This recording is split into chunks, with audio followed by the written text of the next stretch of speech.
In this video, I'm going to show you how to use the YouTube Community tab to get more engagement, build more hype, and connect deeper with your audience and grow your YouTube channel. So, are you ready? Hey go-getter, it's Salma Jafri, and on this channel, I'll help you grow your visibility, credibility, and profitability with YouTube. So be sure to hit the red subscribe button and the bell icon, and let's begin. This video is sponsored by Hot Content. Natalie and her team at Hot Content help busy YouTube creators get their videos planned, published, repurposed, and promoted so they can focus on what they do best, creating great videos and growing their businesses. Natalie recently helped her client double their subscribers, save more time, and quadruple their income, and she can help you do the same. Just record your YouTube video and leave the uploading, optimization, and promotion to Natalie. Every client I've referred to Natalie has absolutely loved working with her. Check out Hot Content today to get 50% off your first month on any of these services. So what is the YouTube Community tab? It used to be called the Discussions tab, and now it's called the YouTube Community tab. You'll find it in your top tab section on your YouTube channel. Now, who has access to the YouTube Community tab? So YouTube says that creators who have at least 1,000 subscribers have access to the Community tab. However, it can take up to 1 week to see the Community tab after passing 1,000 subscribers. So if your channel is eligible for the Community tab, but you don't see it, then it could be because you have not enabled custom channel layouts. So you need to actually enable a custom channel layout to see the Community tab. And you also need to have 1,000 subscribers for at least 1 week to be able to see the Community tab. Channels that create content that are made for kids are not eligible for this feature. Okay, so now that we've established how to get the Community tab, let's talk about 5 different ways that you can use the YouTube Community tab to grow your channel and get higher engagement and get more loyalty and deeper connections with your audience. So let's start off with the first way that you can do that, which is to create a poll. I love polls. I mean, they're such an easy way to do market research. There's such an easy way to get engagement. There's such an easy way to get your community to participate. So start by creating a YouTube community post and choose the poll option. Now you can choose different options for people to click on, and typically they can only choose one option. And after they choose the option, then they're going to see the percentage of people who have also taken part in that poll. So for example, you could do, what topics shall I create videos on next, and give people like 3 to 5 different topics. Or you could ask them for feedback on a specific video. You could ask them questions like, what should my video title be, and give them options of what video titles you're considering, and let your audience choose the perfect title. So there is so much you can do with polls, and it's a great way to get your audience to participate in helping you create content. So it's a participatory approach and it works really well. The second way that you can use the Community tab is to share an image.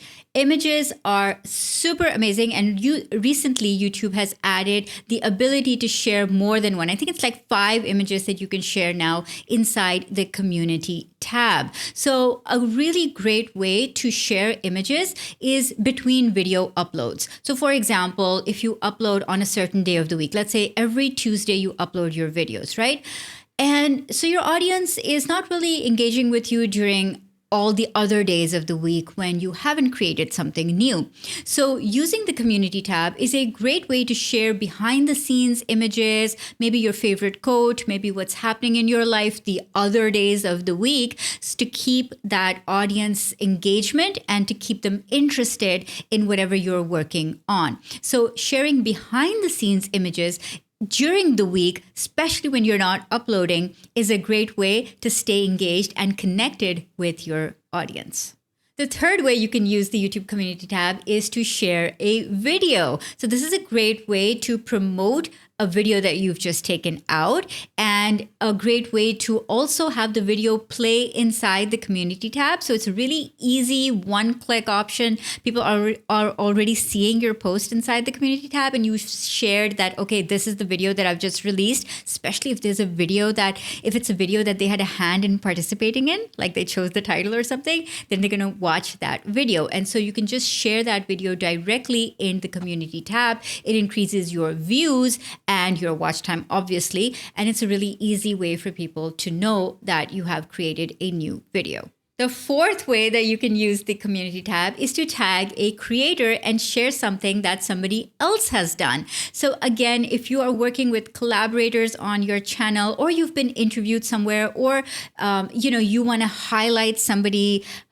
who has a similar audience to yours, then you can actually tag another YouTube channel inside the YouTube community post feature and give them a shout out, give them props, share that particular video on their channel, and you can really build that collaborative element inside your YouTube community post feature.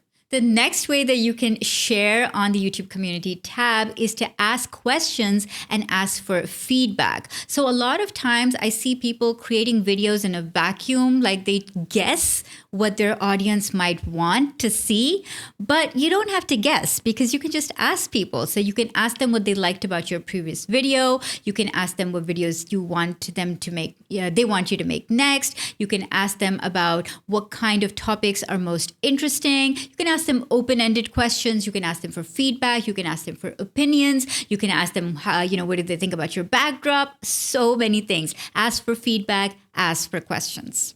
Okay, so now that you know what kind of ways you can use your YouTube community tab, I want to talk about 4 things to keep in mind as you are creating these kind of community posts. The first one is, and this is like my specific advice, okay? So this is not YouTube specific, this is Salma-specific. So the first one is, try not to share just a text post.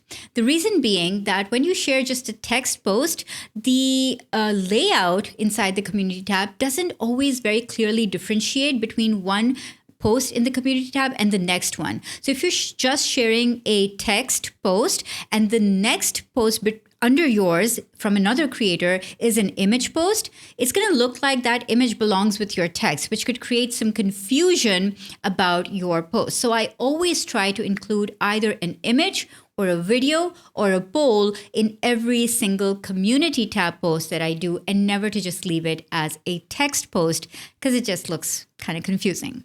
The second thing to remember is that any image that you upload to the YouTube community tab should not be one by one. So you cannot take a square image from Instagram and put it up on YouTube. I'm forgetting the exact dimensions, but I think 5:4 or 4:5 works really well for images on the YouTube creator tab. So just make sure you're not uploading any square images. I typically use InShot to change the image dimensions if indeed I want to use a square image and adapt it for my YouTube community tab. Okay, oftentimes I want to create polls in both my Facebook group as well as in my YouTube community tab, but I find that the number of characters and the number of poll options are kind of limited inside the community tab. So I always have to truncate and abbreviate my options and the number of characters that I include in those options. So just be mindful of that. You just don't want to take a poll from somewhere else and recreate it on your YouTube community tab if it's very lengthy, because there is a limit on how many options you can give inside the poll and how many characters you can give for each option. YouTube has also added the ability for you to schedule your community posts. So this is again a great feature for scheduling throughout the week and sharing like what's happening, sharing behind the scenes stuff, sharing stuff that you want to know, you want to ask your audience. Like, on Monday, I typically ask my audience about what they're working on. And on Friday, I'll typically ask them about wins that they've achieved during the week. So you can schedule these kind of posts out, again, just like you would on inside a Facebook group or any other social media, and you can use that community tab to schedule your interactive posts inside your YouTube community tab. Okay, let me know how you plan to use the YouTube community tab feature. Let me know down in the comments section, and then go and watch this video next on how to actually reply to comments on YouTube, which will again help you increase your retention and get new audiences coming to your channel. I promise you that video is worth it. Go and watch it next.